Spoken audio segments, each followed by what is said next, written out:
அன்பு நண்பர்களுக்கு வணக்கம்.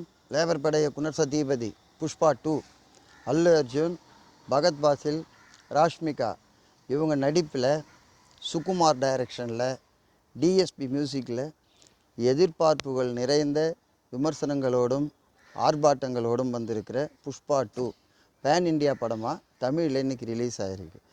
இது ரிலீஸ் ஆகிறதுக்கு 2 நாள் முன்னாடியே நிறைய தேட்டருங்களில் படம் அட்வான்ஸ் புக்கிங்கில் ஃபுல்லாகிட்டே இருந்தது. நம்மளும் படத்தை பார்க்க தேட்டருக்கு போனோம்.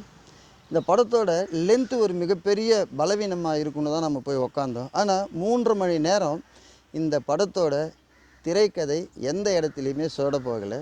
இன்னொன்று, அல்லு அர்ஜுன் கேரியரில் புஷ்பா 1 விட என்னை பொறுத்த வரைக்கும் புஷ்பா 2 சூப்பராக இருக்குன்னு தான் சொல்லுவேன்.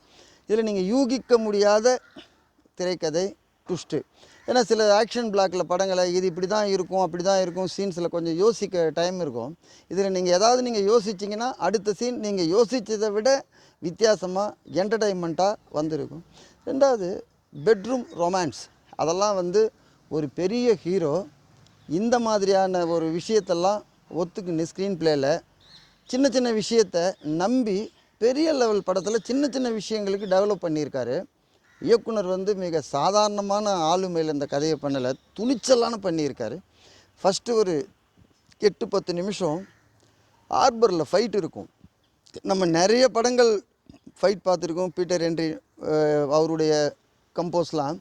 இதில் அந்த 8 நிமிஷம் ஃபைட்டே ஹார்பரில் அந்த கப்பலில் இருக்கட்டும், அந்த கிரேனில் இருக்கட்டும், ரெண்டாவது அந்த லாரி என்ட்ரு ஆகிட்டு உள்ளே போயிட்டு வச்சு கொடுக்குற கட் ஷாட்லாம் இருக்கட்டும், எக்ஸ்ட்ரானரியாக மிரட்டி இருப்பாங்க. அதில் உட்கார வைக்கிற படம் ஆந்திரா பார்டருக்கு வரும்போது பார்த்திங்கன்னா இன்னும் நல்லாயிருக்கும். பகத் பாசிலோட ஒவ்வொரு ஃப்ரேமும் எக்ஸ்ட்ரானரியாக இருக்கும்.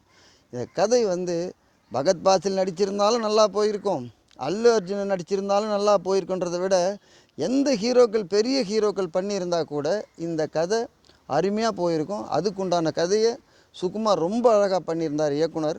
இந்த படமே ஒரு ஃபேமிலி சென்டிமெண்ட். இவ்வளோ பெரிய செம்மர கடத்தல், அந்த மரக்கடத்தல், அந்த கடத்தல்லாம் இருந்தால் கூட அதையும் தாண்டி சென்டிமெண்ட்ஸ், அந்த சென்டிமெண்ட்ஸை வச்சு ஒரு ஆக்ஷன் பிளாக்கில் இவ்வளோ அழகாக சொல்லியிருக்கிறது எக்ஸ்ட்ரானரியான விஷயம். தங்கச்சி சென்டிமெண்ட்டும், அம்மா சென்டிமெண்ட்டும், அண்ணன் சென்டிமெண்ட்டும், இந்த குலம் கோத்திரம் இதையெல்லாம் இந்த மாதிரியான ஆக்ஷன் பிளாக் படத்தில் ரொம்ப பெருசாக ஃபீல் பண்ணி, அதுவும் ஒரு 3.5 மணி நேரத்துக்கு அதை சொல்லி நம்மளை எல்லாரையுமே திருப்திப்படுத்தி அமைச்சிருக்காங்கன்னா ரொம்ப துணிச்சல் ஹீரோவுக்கும் டைரக்டருக்கும் தான். இந்த மாதிரியான கதைகளில் சில சீன்கள் இவங்க வச்சுருக்கிற சீன் கொஞ்சம் அந்த பிளாட்ஃபார்மிலேருந்து லேசாக சறுக்குனா கூட கதையே அவுட் ஆகிடும். அந்த அளவுக்கு ரிஸ்க் எடுத்து மிகப்பெரிய நைட் எஃபெக்ட்லாம் ரொம்ப சூப்பராக இருக்கும். Cameraman work extraordinary. அதை விட அல்லு அர்ஜுன் இவ்வளோ சிம்பிளாக பந்தாவாக விட்டு கொடுத்து ஒரு சீன் படத்துக்கு பேக்கேஜ் தான் முக்கியம், சீனுங்க அதிகமாக முக்கியம் இல்லைன்னு பேக்கேஜாக ஒரு படத்தை பேன் இண்டியாவாக கொடுத்துருக்காங்க. கலெக்ஷன் இந்த படம் எதிர்பாராத கலெக்ஷனை அள்ளும். அதே சமயத்தில் ஆந்திராவில் இந்த படம் மிகப்பெரிய வரவேற்பை பெறும். யூத்துங்களை ரொம்ப கனெக்ட் பண்ணும். அவங்களுக்கு ஏற்ற மாதிரி எல்லாமே சாங்ஸாக இருக்கட்டும், அதே மாதிரி ஃபைட் சீக்வன்ஸாக இருக்கட்டும், நீங்கள் உட்காந்து பார்த்தீங்கன்னா செல்லை நோண்டாத அளவுக்கு ஒரு 3.5 மணி நேரம், நம்ம கூட ஒரு 3.5 மணி நேரம் கொஞ்சம் கஷ்டமாக இருந்தால் கூட அந்த கஷ்டத்தை இவங்களுடைய ஸ்க்ரீன் பிளேவும் என்டர்டைன்மெண்ட்டான அந்த ட்ராவலிங்கும் ரொம்ப சூப்பராக கனெக்ட் பண்ணிச்சு. பிரம்மாண்டமான ஹாலிவுட் படம்னு கூட சொல்லலாம். எனவே இந்த டீம் ரொம்ப சக்ஸஸ்ஃபுல் படம். பேன் இண்டியாவுக்கு ஒரு மிகப்பெரிய படம். நன்றி, வணக்கம்.